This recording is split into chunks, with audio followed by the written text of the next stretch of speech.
Verdade, imparcialidade. Começa agora o programa A Hora da Verdade. Apresentação Carlos Frederico Gomes. Olá, amigas, nós estamos sendo mais o programa Hora da Verdade na sua TV Mais, canal 15 da Multiplay e na sua Litoral TV, canal 5 da NET. Eu queria iniciar lamentando profundamente um episódio que ocorreu dentro de um avião aqui no nosso país, e de uma hora para outra a gente abre o celular, ou vê na televisão, vê o noticiário, e vê uma cena deprimente, muito triste, né? Em que as garantias individuais, mas principalmente a nossa liberdade, a tal da liberdade de expressão, estão ameaçadas. Durante muito tempo, durante todo esse período, eu vi muita gente, muitas pessoas, sociólogos como meu companheiro Luiz e muitas outras pessoas, preocupadas com a liberdade do nosso país a partir do evento que estava para acontecer, e aconteceu, que foi a eleição do Bolsonaro. Eu vi muita gente falando que a nossa liberdade de impressão, coisa tão cara, tão importante para o ser humano, dizem que o ser humano não vive sem liberdade, poderia ser tolhida e as pessoas poderiam perder o direito de falar, de dizer o que pensa. E no Brasil a gente tem essa liberdade devido à democracia. Nossa democracia ter chegado num patamar de liberdade total. Mas aconteceu a eleição do Bolsonaro, tem muitos generais, 30% do governo dele é feito por militares, coisa que é altamente normal, porque o próprio presidente é militar da reserva e o vice é militar da reserva, então quem votou, quem os escolheu, queria isso mesmo para o Brasil. E não tem outra coisa diferente disso, porque essas entidades, ou seja, a Aeronáutica, Marinha e o Exército, são as entidades nesse país públicas que têm mais credibilidade. Então o povo brasileiro, talvez triste porque não possa ir e vir, ameaçado pela bandidagem, acha hoje mais importante ter paz, ter tranquilidade, do que até mesmo a liberdade de opinião. Tudo bem, mas o governo Bolsonaro, quando ele chama o Moro para ser ministro, ele diz o seguinte: olha, nós vamos trabalhar dentro da legalidade, dentro do que diz, do que manda, do que norteia a nossa Constituição Federal. Ótimo, então a gente ficou tranquilo em relação a isso. Aí de uma hora para outra, um ministro do Supremo Tribunal Federal mostra que a ditadura pode estar em outro lugar, o autoritarismo pode estar em outro lugar. A ameaça à democracia, a ameaça à liberdade de expressão pode estar em outro lugar. O ministro Lewandowski foi protagonista de um episódio triste. Chamou a Polícia Federal para prender um cidadão que dentro do avião disse que não tinha respeito pelo Supremo Tribunal Federal, tinha vergonha do Supremo Tribunal Federal. Ele errou, na realidade. Ele deveria dizer que tem vergonha de alguns membros do Supremo Tribunal Federal, no qual, na ótica dele, se inclui o Lewandowski. Mas por que você tem vergonha de atitude do Supremo? Porque as atitudes tomadas lá são erradas. Mas elas são tomadas porque o Conselho Nacional de Justiça, que deveria fiscalizar, de uma certa forma, o próprio presidente, o próprio Supremo Tribunal Federal, o presidente do Conselho é o presidente do Supremo. O Supremo, no Brasil, ele é Supremo mesmo, não tem nenhum órgão acima dele. E os mandatos não são mandatos, eles são escolhidos de forma vitalícia, ou seja, o resto da vida. Então, eles não têm aqui ainda satisfação, e muito pelo contrário, eles provocam a cidadania e falam da cidadania e dizem até o seguinte: nós não estamos aqui para agradar a sociedade brasileira, a cidadania não. Eles se acham acima do bem-estar, acima do bem e do mal e acima do bem-estar da sociedade brasileira, da população que na realidade paga todos, né? O cidadão brasileiro, o seu trabalho é quem paga todos, né? Tanto o judiciário, como o legislativo, como o executivo. Lá no Supremo, hoje, existem pessoas boas, existem pessoas ruins. Eu não vou aqui entrar em detalhe quem é bom e quem é ruim. Eu só sei que as últimas atitudes do Supremo Tribunal Federal foram muito ruins.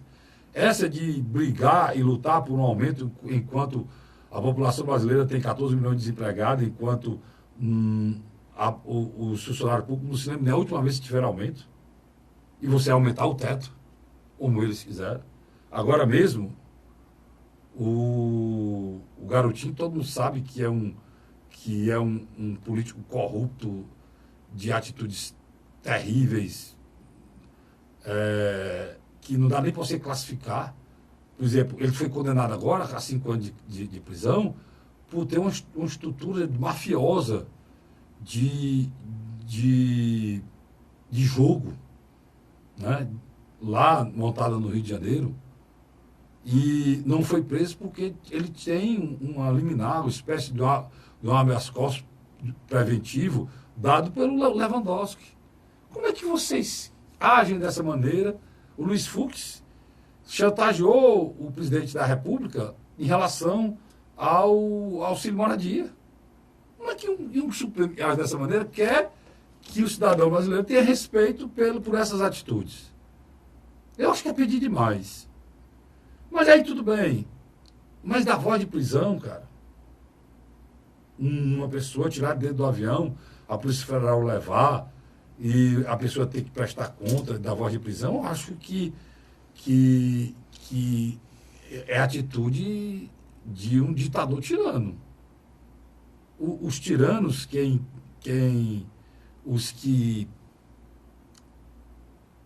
os governantes e usam a tirania, eles fazem coisa errada, muita coisa errada, inclusive corrupção, se enriquecem ilicitamente, ficam bilionários, mas quem se contrapor, ou quem estiver no caminho dele, e falar alguma coisa que os desagradem, todos os tiranos são assim,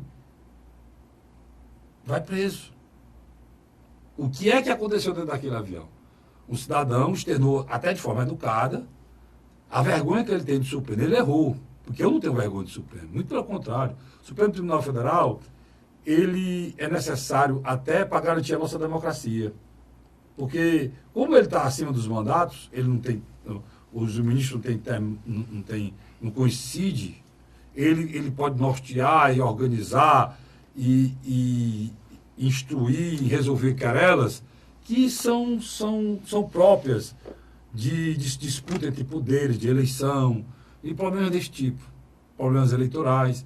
E no mundo todo, o Supremo Tribunal Federal eles vem se fortalecendo dessa visão de dirimir dúvidas e evitar golpes.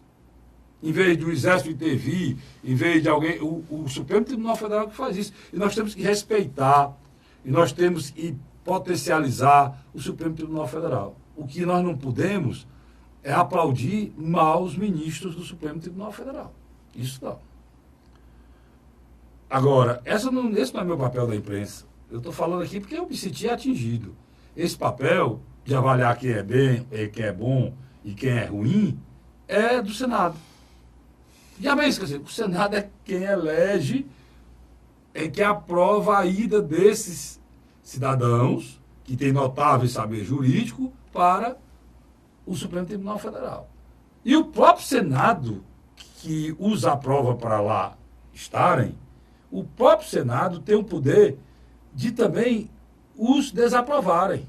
Ou seja, o Senado tem o poder de fazer impeachment de ministro que não tem atitudes que coadunem com um cidadão de bem, com reputação ilibada e notável saber jurídico, como diz a nossa Constituição. Então, ministro Lewandowski, eu tenho vergonha dos membros do Supremo Tribunal Federal.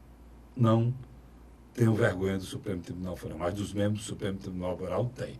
Se o senhor vai me prender ou não, eu não sei, estou aqui.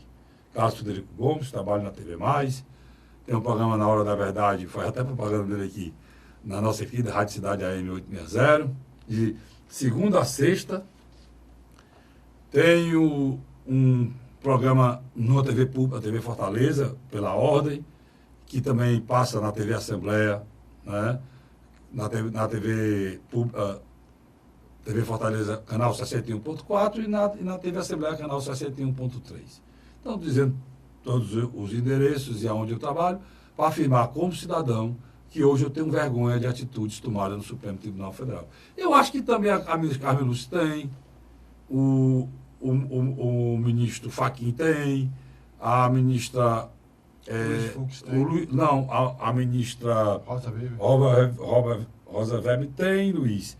E também o ministro Celso de Mello, porque todos eles, como eu, ficaram muito envergonhados com o aumento do Supremo Tribunal Federal.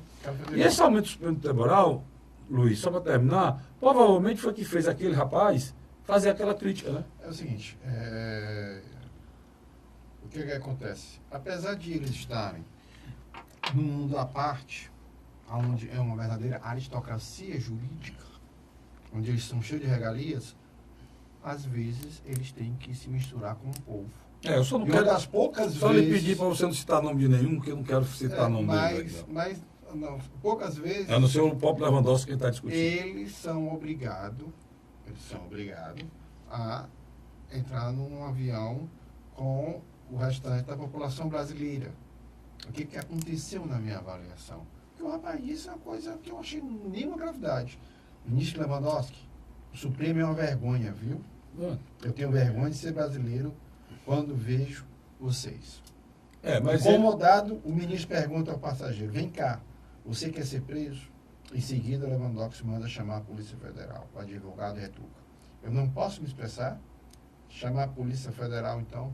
Quer dizer, na grande realidade... O grande problema aí que é preciso ser avaliado é que a Polícia Federal devia avaliar se o que ele disse, a gravidade, daria ao ministro a possibilidade de levar uma pessoa presa, cara. É isso que me inquieta. Isso que me inquieta. O que mais me inquieta é que a OAB Nacional está calada. Pois é. Falou coisa nenhuma. Luiz, deixa eu pegar a sua mão aqui.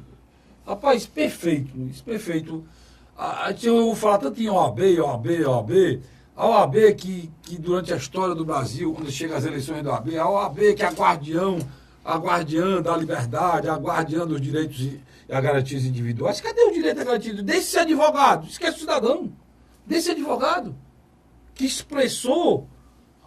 você vê que tem alguma coisa que ofendesse alguém aí? Tem alguma palavra de baixo calão? Tem alguma coisa que ofendesse o ministro? Alguma coisa que ofendesse o Supremo? Tu não tem vergonha do Supremo Tribunal Federal não, Luiz, de hoje? Eu tenho vergonha do Supremo Tribunal Federal. Não tenho vergonha não. Então, se o ministro Lewandowski vai ter e prender todo mundo que tem vergonha do Supremo Tribunal Federal, hoje, dos componentes do Supremo Tribunal Federal hoje, de alguns, eu não vou citar nome, não vou representar argumento, de alguns, com raras exceções. Como sempre eu digo aqui, todo mundo tem coisa boa, todo mundo tem coisa ruim. Na minha área, na imprensa, tem pessoas espetaculares, homens de bem, e tem jornalistas, radialistas, comentaristas políticos, venal. O Lewandowski é um piada. Da pior espécie. O Lewandowski foi o primeiro cara que tirou uma presidente mantendo os direitos políticos dela. Pronto. Isso é um absurdo. Aquela atitude dele rasgou a Constituição. É um absurdo aquilo. Rasgou a Constituição. E o rapaz falou, inclusive, depois, e ele mandou prender, o rapaz fez um discurso lá e falou isso lá. Que ele não muda a Constituição para salvar direito político de ninguém. E a sorte é que parece que o povo mineiro teve um bom senso e não deu aquela rainha louca o direito de estar no Senado. Porque, pelo amor de Deus, a Dilma é uma personagem que, quando os historiadores futuramente falarem sobre ela, vão querer entender como é que no Brasil se conseguiu eleger uma mulher daquela com a capacidade mínima de gerenciamento. Parece que tem mais coisa aí, Luiz, que vem sobre eles. É uma coisa muito interessante isso que aconteceu. E já que a gente entrou nesse assunto dos governos anteriores, Luiz, eu acho que essa semana,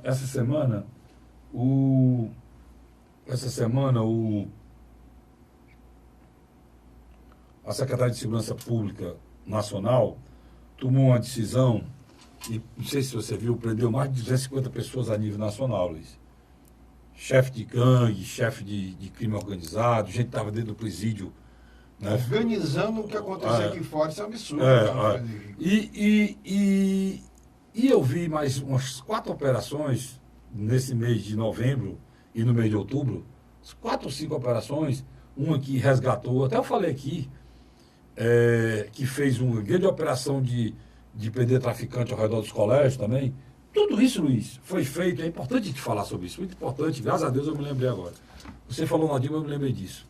Tudo isso é feito, Luiz, nesses 3 meses, 4 meses, tem 5 meses que foi formada o Ministério da Segurança Pública, é mais ou menos isso? Mais ou menos isso, mais um ano. Quando o ministro Júlio saiu da Justiça Exatamente. e foi para coisa. Pois, nesses 3 últimos meses começaram a aparecer as reuniões e o trabalho de inteligência feito pelo SUS. E diga de passagem que essa estrutura será absorvida pelo Moro. Pronto, mas onde é que eu quero chegar, Luiz? Foi muito você falar isso aí agora.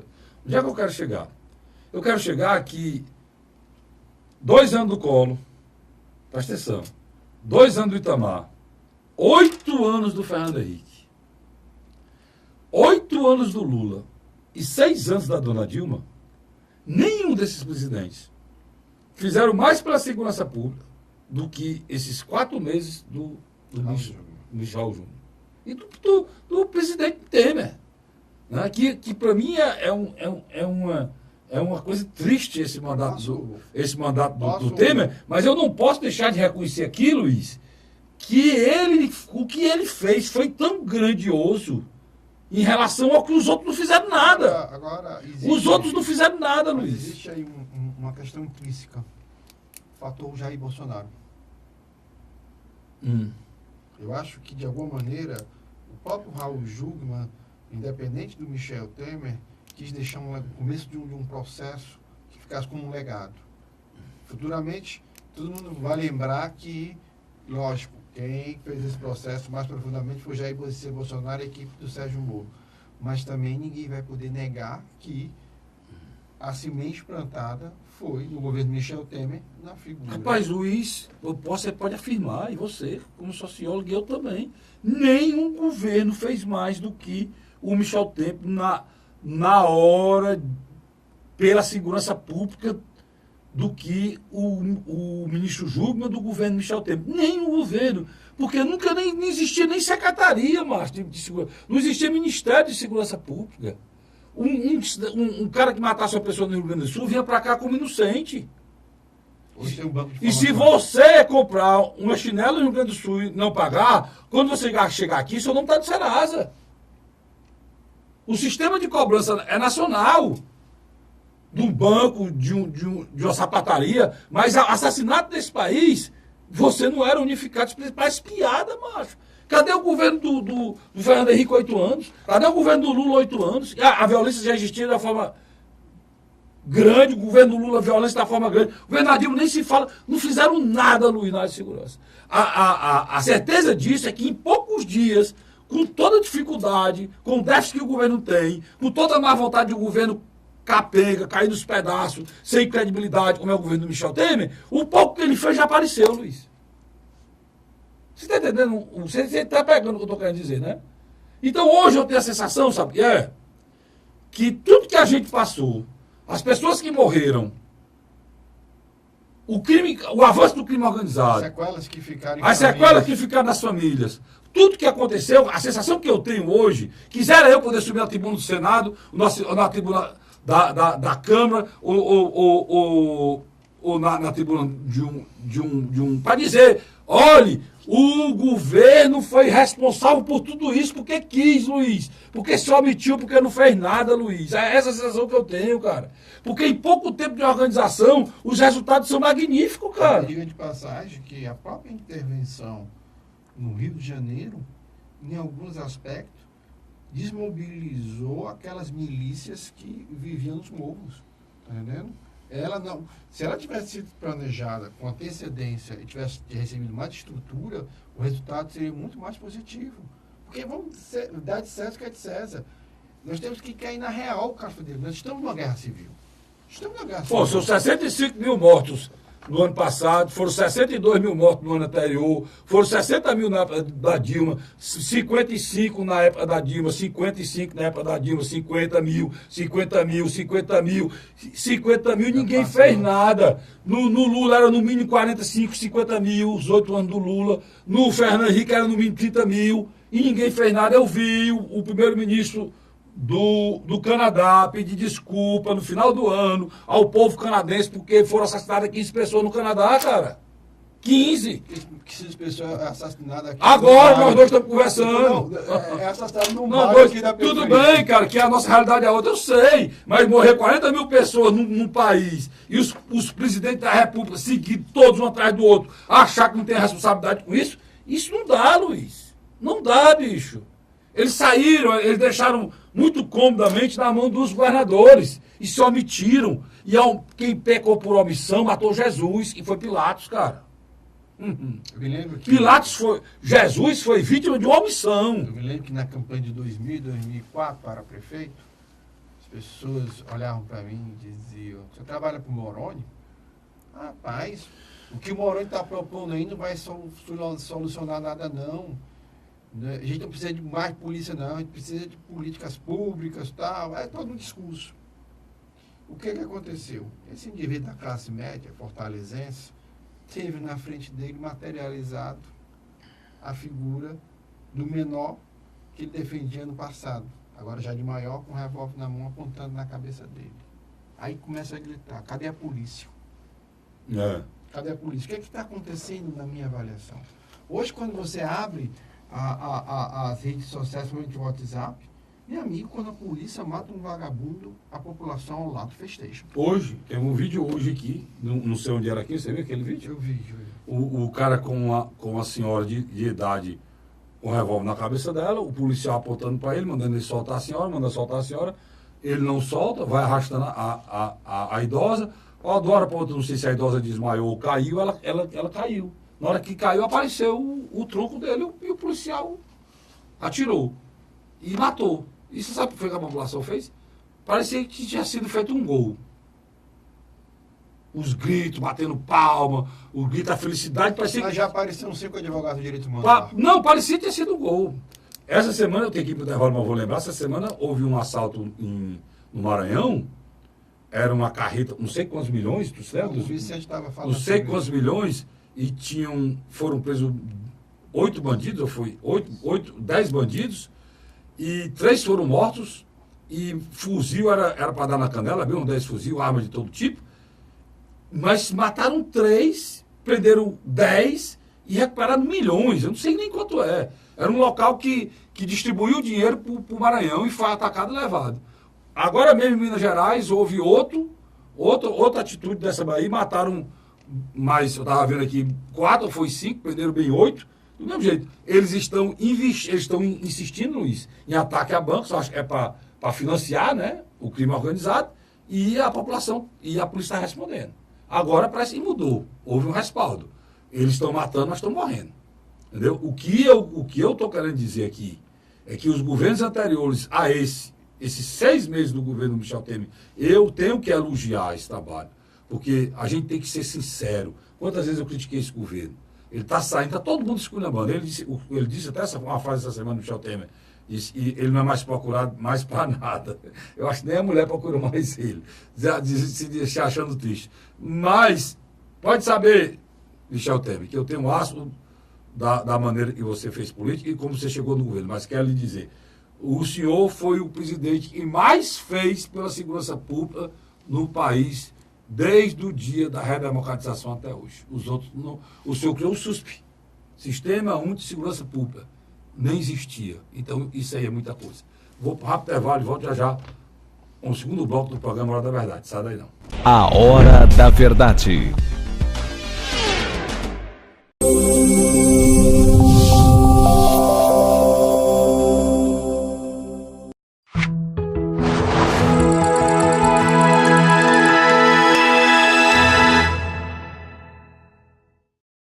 A Hora da Verdade. Estamos de volta, no segundo bloco do programa Hora da Verdade, na sua TV Fortaleza, ou não, na sua TV Mais, canal 15 da Multiplay, e na sua Litoral TV, canal 5 da NET. Da TV Fortaleza, o Carlos Frederico tem um programa que tem mais de 10 anos, que é chamado Pela Ordem. Já tem tudo isso de 10 anos, né? Já. 10 anos. Eu me lembro daquela primeiro cenário, que era o laranja com amarelo. Você participou, inclusive, Eu desse. participei. Mandar um abraço aqui, já te falou em TV Como é que a Fortaleza. sua mulher disse, rapaz, quantos anos? Quantos esse anos? rapaz te engana. Muitos anos, né? Eu mandar um abraço aqui, recebeu o Luiz Salou em TV Fortaleza, mandar um grande abraço aqui pro o novo presidente da casa desejar sucesso. Hoje eu me encontrei com ele no Grupo Cidade de Comunicação, dei um abraço dele, desejei sucesso, mas quero desejar sucesso aqui de perto ao novo presidente da Câmara Municipal de Fortaleza, o vereador Antônio Henrique, que é um vereador de comunidade. Fazia tempo que não tinha um vereador presidindo a Câmara, um vereador de comunidade, né, Luiz? Sim, o último Carlos Mesquita. Não, mas o Carlos Mesquita não é assim, e mora na periferia como o Luiz Henrique. Não, ele, O Luiz Henrique mora na periferia e era líder comunitário. Não, tchau, por exemplo. O Carlos Mesquita não era líder comunitário. Carlos Mesquita, antes dele tivemos do Antônio Bezerra, o Zé Maria Couto, que era também uma liderança que tinha muita força. O Zé Maria Couto é mais perto da nossa Bezerra. Nacílio Andrade. É porque, por exemplo, o Átila também. Nos últimos, que foi a crise, é um vereador mais ligado aos movimentos sociais. Aos movimentos sociais e ao partido, né? E praticamente foi dentro daquele pensamento da Lusiana e dos movimentos sociais. Antes da crise, tinha um vereador mais plural, não tem um bairro específico, é votado na cidade toda, né? Em vários bairros. Técnico, né? Não é vereador, ele não mora em comunidades da periferia. O Walter Cavalcante tinha uma bandeira religiosa muito forte. Mas a bandeira religiosa, mas não é um vereador de bairro como... Não é uma O Salmito também não é um vereador de bairro. Também. Concordo com você. O vereador que tem uma ligação profunda com o bairro, que tem... ele trabalhou, iniciou a vida, trabalhando inclusive num desafio jovem. Que aqui, na minha avaliação, era um projeto modelo. Salvou muita gente. Feito pelo Silas Mangumba, infelizmente. Um homem que merecia mais respeito, no sentido de mais homenagem por parte da sociedade. Então, estou dizendo tudo isso para desejar ao novo presidente da Câmara, Antônio Henrique, sucesso. Não, mas só ali. Sucesso e, principalmente, Luiz, e Deus, eu sei que ele é um homem religioso, por isso estou falando em Deus, como eu, que Deus dê a ele a serenidade para que ele tome a decisão certa e leve a Câmara, conduza ela pelo caminho correto. A Câmara passou um trauma muito grande. Mas ele... Anteriormente, um Salmito, você sabe, a Câmara passou um trauma muito grande. Então, mas o próprio Salmito conseguiu resgatar a Câmara Municipais. E hoje eu quero desejar sucesso ao Antônio Henrique nessa empreitada, que não é fácil. E o mesmo conversou comigo e disse que tanto virá cá como lá pela ordem, ainda esse ano. Pois é. Então, hoje ele esteve num programa antecede o meu, pela manhã, na cidade AM860. A vitória do Antônio Henrique, ela tem alguns ingredientes interessantes. O primeiro, os vereadores, como você bem colocou, de bairro, não os vereadores temáticos, os vereadores de bairro. Aquele cara que tem 3 ou 4 localidades vizinhas ali, onde centraliza, tipo Babá. Tipo Marcelo Lemos. Marcelo Lemos lá daquela região ali do Lavoisier Fernando, na cidade, ali no Pio 12. Isso. Exato. O que acontece? Ele tinha um apoio muito desse vereador de bairro. E ele tinha apoio, principalmente, que é a coisa que me chamou muita atenção, da oposição. Quando se colocava um outro nome fora dele, a oposição falava... o nome dele, inclusive, falaram outro nome lá que o prefeito poderia colocar e que levantou o movimento. O Marcelo Lemos, ali do Siqueira, do Bom Jardim, né, que eu estava falando aqui, foi um dos que iniciou o movimento para não aceitar até em torno de 10 ou 12. Então, o nome que realmente uniu a Câmara Municipal foi o nome dele, como você está colocando. E teve uma figura muito espetacular. Manda um abraço para ele, é meu amigo Duma, né? Duma Ribeiro. Do PPS ainda, Duma? Duma é do PPS, mas é um cara que, na minha avaliação, merece ser mais comentado do que deveria. É um cara que atua nos bastidores, mas que, pela sua experiência na casa, demonstrou que foi um ponto de equilíbrio, Duma Ribeiro. E eu acredito que o Antônio Henrique será um vereador necessário nesse momento de finalização do mandato do Roberto Cláudio, porque se deslumbra uma eleição não fácil para o atual Lula que está no poder. Você tem uma oposição que se entrecheirou em Fortaleza.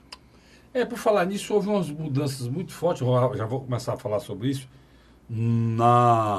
as correlações de forças. Na geografia política do estado do Ceará. O Luiz gosta muito de usar essa palavra, na geopolítica do estado do Ceará. Né, Luiz? Está aprendendo contigo aqui. Pois é. Dona Marilac é mulher culta. Ela lhe ensina as coisas mesmo. A geografia política do estado do Ceará, aí tem hora que o Luiz bota o NIL na frente. A NIL, aí bota a nova geografia política do estado do Ceará, que é o que eu estou falando, a nova geografia política do estado do Ceará está sendo desenhada.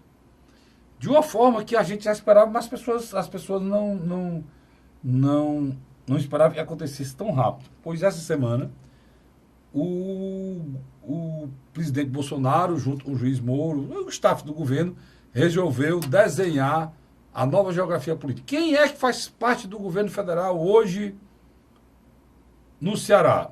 Porque antigamente, há bem pouco tempo atrás, há 2 anos atrás, o grupo que está no poder há muito tempo do estado do Ceará estava também no poder a nível federal, né, Luiz? Sem dúvida. Né? Que era o governador Camilo Santana, o ex-senador Cid Gomes, o ex-ministro Ciro Gomes, enfim, esse grupo ele tinha hegemonia no Estado e na União. Perdeu essa hegemonia quando o Michel assumiu, né? Mas o governador Camilo, devido à sua habilidade política, que é muito grande, né, Luiz? Ele conseguiu ainda um apoio, né, do Michel Temer que seja dado mérito a gente. A gente foi o primeiro analistas políticos a ventilar essa aproximação. Enquanto algumas pessoas achavam que era só ali momentânea, a gente já dizia que era uma aliança administrativa no primeiro momento para se tornar uma aliança política no segundo momento. A gente até iniciou o processo todo com um taço quando o PSDB estava entrando, e depois se concretizou com a figura do senador Eunício, né? Sem dúvida. Que, na realidade, ajudou muito o governador Camilo na possibilidade, não, na concretização de projetos políticos já assinados, já definidos, já feito convênio, e o que o dinheiro não era transferido, né, Luiz? E isso foi concretizado pelo senador Eunício. Mas quem era que estava segurando o dinheiro? Mas vamos lá, eu não vou entrar no mérito, não. Quem está segurando dinheiro foi quem liberou o dinheiro. Então deixa eu falar. O que eu estou querendo dizer é que mudou tudo. Agora, o governador Camilo não tem mais esse feedback, essa porta, esse canal. Por quê? Porque entregaram ontem aos seus principais adversários os cargos que nem o mais otimista líder político da oposição sonhava. O candidato a governador General Teófilo, Guilherme Teófilo Carlos, foi ungido à posição de secretário de Segurança Pública Nacional. Ou seja, o nome do ministério é Ministério da Justiça e Segurança Pública. Aí tem uma secretaria específica. Em cima, o organograma é o seguinte: o ministro da Justiça em cima e sai 2 secretarias. Uma secretaria de Justiça e uma secretaria de Segurança Pública. O general Teófilo, o cearense general Teófilo, é justamente o cara que vai o segundo na hierarquia do Ministério da Justiça, é o cara que vai tomar conta da segurança pública a nível nacional. O cara que vai substituir o Jungmann em alguns aspectos. Pronto. É exatamente isso aí. Agora, e é uma posição de muita força, né, agora, Luiz? Só um detalhe. Toda essa articulação se deve a um cidadão chamado General Heleno, que é também da turma dele, do general Guilherme Teófilo, com também o apoio do general Mourão. Agora, não vamos esquecer uma coisa, que nem você é imbecil, nem eu. Nós dois não temos cara de imbecis. Eu posso até ter, mas você não tem. O general Teófilo só galgou essa posição pela atividade política que ele... Nessa atitude, não tem só atitude de colocar o general para tomar conta da segurança pública, não. Nessa atitude tem o enfrentamento na terra do adversário de Bolsonaro, que foi Ciro Gomes. Interessante essa colocação. Com Ciro Gomes, colocando pessoas para fortalecer a oposição na terra do adversário dele do PDT, que é Ciro Gomes. Agora só há um detalhe. E para ele galgar esse posicionamento, ele tem que se desfiliar do PSDB, não o PSDB nacional, mas do PSDB de Tasso Gereissati, tá entendendo? Para adotar o discurso pró-Jair Bolsonaro. Isso porque o PSDB de Tasso Gereissati não existe mais. o PSDB atual está entrando no governo Bolsonaro. Na realidade, antes do Bolsonaro abrir a porta, ele já estava... O PSDB do Alckmin, do Tasso, não existe mais. Outro PSDB está sendo... E olha, o Tasso provavelmente deve ir para outro partido e ainda vão discutir de quem é. Aqui no Ceará, além disso, a doutora Mayra Pinheiro. e o Luiz tem canal direto com a doutora Mayra, que tem problemas aqui com o governo do Estado, inclusive foi afastada Por um vídeo que ela gravou. por um vídeo que ela gravou. Ela falava do sistema. Ela foi candidata ao Senado, tá lá dentro, depois voltou do Senado, fez uma crítica ao local que ela trabalhava. Ela foi a quarta. Como ela é política, a crítica não soa bem. E aí eu concordo com o governo. Se você é político, eu disse aqui no dia, se você não sou político, sou médico, eu posso fazer uma denúncia. Mas no momento em que eu me coloco como político, eu sou candidato a um cargo eleitoral, aí não. Aí pode soar, né, Luiz? Como uma questão político-partidária e na saúde não pode haver isso. Deixa eu colocar de outra maneira. A gente não nega a situação caótica em alguns setores da saúde do Estado. Mas ela não era a pessoa adequada a fazer. Não, mas aí eu concordo com você. A maneira como ela passou a discussão foi para ter ganhos políticos. Isso mesmo. Aí perde até credibilidade. Perde até credibilidade. Aí eu acho que o que aconteceu... E uma parte da população também... Mas saiu muito ruim para o Estado, tanto para ela como para o Estado. Ela ficou numa situação difícil agora. Ela tem amizade ao novo ministro da Saúde. O nome dele, Luiz? Eu lhe digo já, mais importante. O Miguel Mereguel? Ela é deputada federal. Ela tem amizade a ele e tem a questão política, de novo, do Estado do Ceará. E ela foi aproveitada por esses dois aspectos. Lembrando que já estava no governo uma pessoa por competência meramente técnica, reconhecida a nível nacional e internacional, que era o Mansueto Almeida. É um economista de renome, um doutorado, formado fora do país. Luiz Mandetta. E já estava no governo, já permanecia o outro cearense num cargo importante que era ele. Mas, na realidade, o Mansueto, só para... É do Tesouro Nacional. Mas secretário do Tesouro Nacional. Mas aí que está o interessante. Quando o ministro Paulo Guedes... A gente chama ministro, na realidade ele ainda não é ministro, mas parece-me que eles já assumiram, né, Carlos Federico? Não é porque o outro governo não existe mais. Não existe. Quando o futuro ministro da área de economia conversou com o Mansueto e pediu que ele ficasse, o Mansueto faz o papel de renegociação das dívidas dos estados e no governo Michel Temer, a pasta dele também ficou responsável pela negociação dos grandes municípios. Quer dizer, a dívida interna, que é uma discussão muito problema sério, estão tudo quebrado.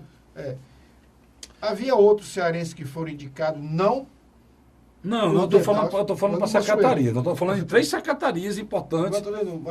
Houve outros cearenses que foram indicados para o corpo técnico por mérito próprio. Como aquele assessor do Eunício também, que é economista, não sei se o nome dele aqui agora, também é um deles. Vanderlei, acho que é Vanderlei. Agora, deixa eu dizer aqui. Fora isso, tem outras figuras que estão sendo cogitadas. Um deles, e é político, mas para mim é um dos deputados federais com mais competência no cearense, no governo e na Câmara, ele ainda é deputado, mas infelizmente não foi reeleito, e é Danilo Forte. Danilo Forte teve um problema sério, que ele pegou o bonde errado. Quem acompanhou o Michel Temer no Nordeste lascou-se, né? O Nordeste repudiou todas as pessoas que deram apoio ao Michel Temer, e o Danilo deu e teve um desgaste violento, por isso perdeu a eleição. Mas o Danilo... Ainda ficou abraçado com o Geraldo Alckmin. Mas o Danilo, ele foi correto, Luiz. Ele foi correto. Estou dizendo que ele ainda foi ficou correto. Mas o Danilo, ele tem uma qualidade do mandato dele e um conhecimento e uma vontade de trabalhar mesmo, de ajudar o país, e parece que está sendo reconhecido pelo Bolsonaro. Eu não sei se foi confirmado, mas parece que o Lorenzoni o queria numa secretaria que vão criar só para levar... Políticas ligadas ao Nordeste. Políticas ligadas ao Nordeste. É um assessor especial da casa do próprio Onyx. Do próprio, não sei se foi confirmado, mas foi ventilado na imprensa essa semana. O que você está... Só para terminar o meu desenho, aí você vai, mas vai me ajudando aqui nós dois do jeito que nós estamos fazendo. O que eu estou querendo dizer aqui, que formou-se o PSDB do Estado do Ceará, Ou seja, você lê Roberto Pessoa, você lê o próprio Amário. Amara, o próprio Danilo Forte, a filha do Roberto Pessoa, que também, Fernanda Pessoa, e o novo deputado estadual eleito também. Esses novos membros do PSDB hoje são donos do PSDB. Não é mais Tasso Gereissati. Eles estão assumindo o PSDB junto com Dória. E são hoje ligados não mais a Tasso Gereissati, mas a Dória, dentro do PSDB. Então, esses hoje fazem parte do governo federal. Agregado a eles está o PSL de Heitor Freire, e agregado a eles também estará o PROS do deputado federal Capitão Wagner, né? E os seus, além do deputado estadual do Capitão Wagner também, do PROS. Saudado Noélio. E o nosso amigo Vitor Valim. Então, quem faz parte do governo federal hoje? Capitão Wagner, Vitor Valim, Saudado Noélio, Roberto Pessoa, a filha do Roberto Pessoa? Fernanda Pessoa, o nosso amigo Danilo Forte, Heitor Freire. Esses são os novos políticos que dominam os cargos mais importantes a nível federal e que serão preenchidos também aqui no Ceará. Vai chegar o momento. Como o BNB, como FUNASA, como todos os cargos federais, são muitos que tem aqui no estado do Ceará. Portos. Dito isso, como é que vai ficar o governador com Ciro, Cid aqui, Luiz? Passam a ser a oposição, né? Na grande realidade, cara, Frederico, ao governo federal. Né? O que nós estamos assistindo é o seguinte: você tem um grupo de primeira ordem bolsonarista, que é o grupo liderado pelo Heitor Freire. No segundo momento, você tem um grupo do deputado agora federal, Capitão Wagner, mas que ainda está no mandato de estadual, no PROS, e agora está surgindo um terceiro grupo, que é o PSDB, via João Dória, que está se organizando em torno do governo federal de Jair Bolsonaro. E parece esse com mais força, né, Luiz? Para que saiu. O PSL do Heitor Freire e o PROS do Capitão Wagner não emplacaram nada ainda. E eles já chegaram emplacando. Interessante. Isso aí é um ponto de vista que a maioria dos articulistas políticos dos grandes jornais não falaram. E emplacando, Luiz, em políticas a nível nacional. Não é aqui no Ceará, não. Não estou falando de caso do Ceará, não. Mas isso é explicável até porque, indiscutivelmente, o Democrata e o PSDB têm técnicos nessa área. Né? E é verdade. O Luiz agora disse só a verdade. O PSDB tem muito mais gente, muito mais competente para assumir governo do que qualquer ou algum deles. Agora, é importante a gente pontuar o seguinte. Mudou tudo aqui. O Tasso não fica no PSDB. E aí nós vamos falar sobre o Tasso agora. Eu vou para o intervalo e volto já falando. O Tasso está numa luta para ser candidato a presidente do Senado e o Luiz já afirmou aqui, ele vai me dizer por quê que o Tasso não fica no PSDB. Não sai daí não, que eu volto já, eu estou de salvo. A Hora da Verdade.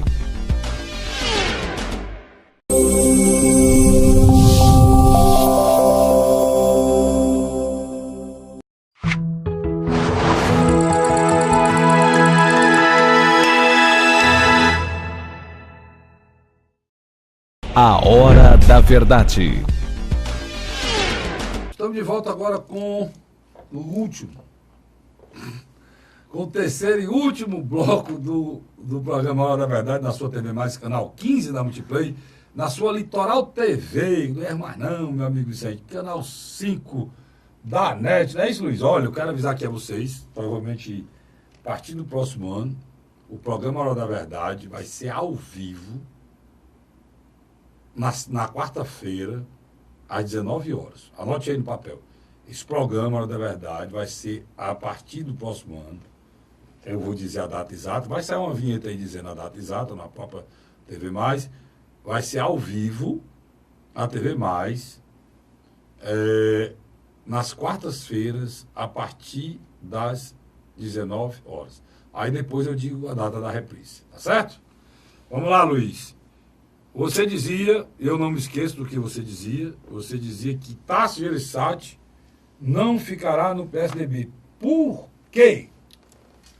Acontecia um fenômeno muito interessante. O PSDB paulista, o PSDB mineiro e o cearense, que eram as forças maiores dentro dessa agremiação partidária, elas divergiam, mas se respeitavam. Agora não.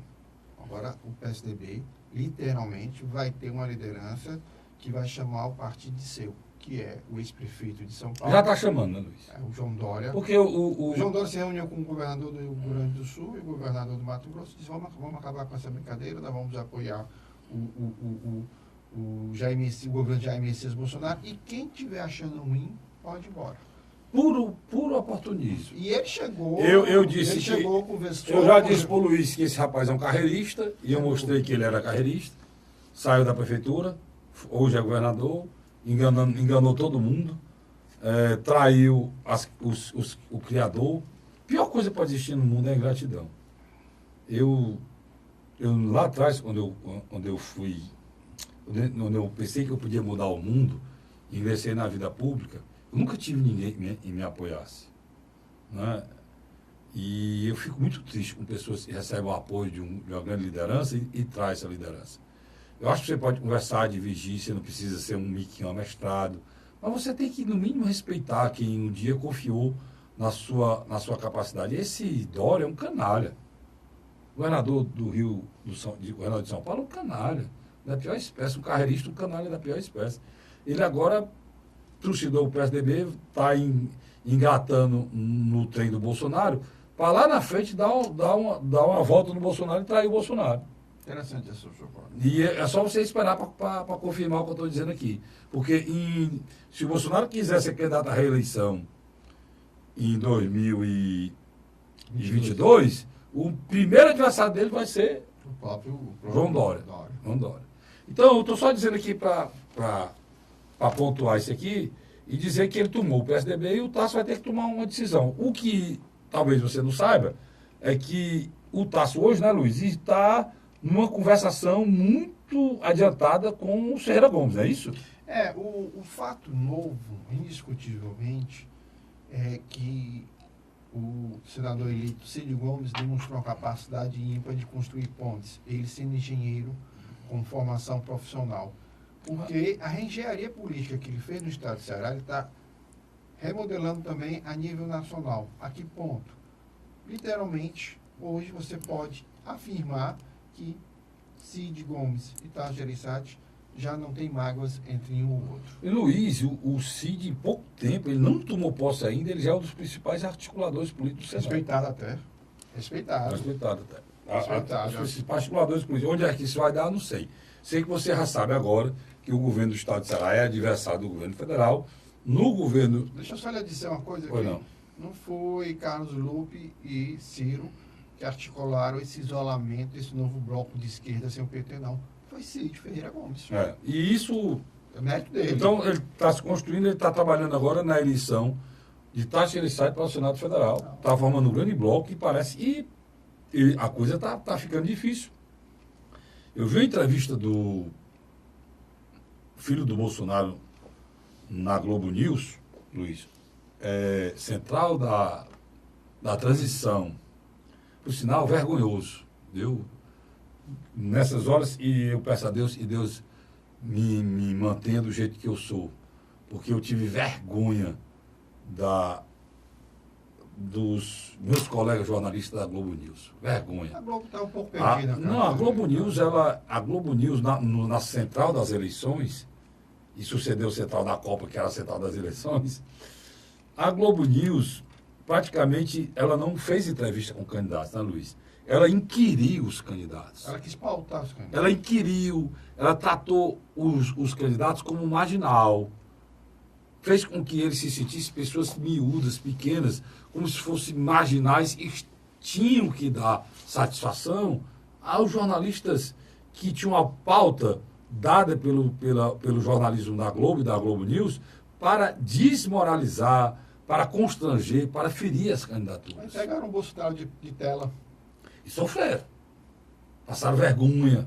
Aquele episódio que ninguém esquecerá da Lila Levitt Filme, da Miriam Leitão lendo de uma forma analfabeta pedacinho por pedacinho de sílaba, no ponto dado pela redação, ridículo. Depois daí ela não fez mais a central das eleições e saiu até do quadro.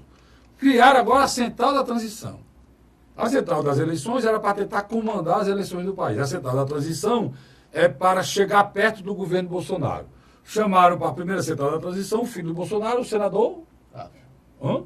O Flávio. Flávio Bolsonaro. E lá, meu irmão, foi um festival de babação, de chaleiragem, de subserviência. Eram verdadeiros vassalos.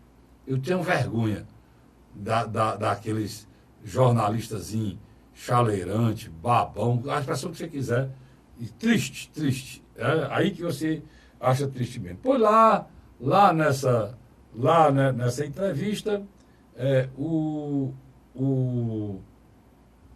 o senador falou desse assunto, né, Luiz? De vários assuntos, né? Esse especificamente, né? O Flávio tem uma capacidade parecida com a do pai de respostas rápidas, né? Respostas rápidas. A grande verdade é que a equipe da Globo literalmente perdeu o rumo. Ela não sabe identificar as mudanças pontuais que o Bolsonaro está fazendo. Uma deles na área política. Ele não negocia com as cúpulas partidárias. Ele prefere negociar com os grupos temáticos, que é a bancada da segurança pública, a bancada da área de saúde, educação, que são muito mais organizados que os partidos em alguns aspectos. As bancadas informais, os grupos de lobby, que é uma discussão que no Brasil vai ter que ser levada a sério, que é o papel da transparência do lobbyismo. Nos Estados Unidos, na Europa, isso acontece. Tem até um projeto aí feito pela... Na época, o Marco Maciel... Feito pela Fundação Getúlio Vargas para implantar esse lobby, institucionalizar o lobby no Brasil. E é uma coisa séria. Deixa eu dizer uma... Virar uma coisa séria. Hein? Virar uma coisa séria. Então, o lobby no Brasil, ele existe. E é um lobby negativo, cruel. De pegar o dinheiro público e ratear entre empresários e políticos. Isso aí tem que se acabar. É importante a gente pontuar essa questão. Essa questão. Mas a Globo está lá tentando se aproximar do governo Bolsonaro a todo custo para tentar se salvar, né, Luiz? Não vai se salvar. Tentar se salvar. O Bolsonaro não tem interesse de salvar a Globo. O que você acha? O Bolsonaro, hoje, com a caneta na mão e os recursos, ele deverá direcionar para canais que, teoricamente, o apoiaram no decorrer do processo. A primeira é a Record.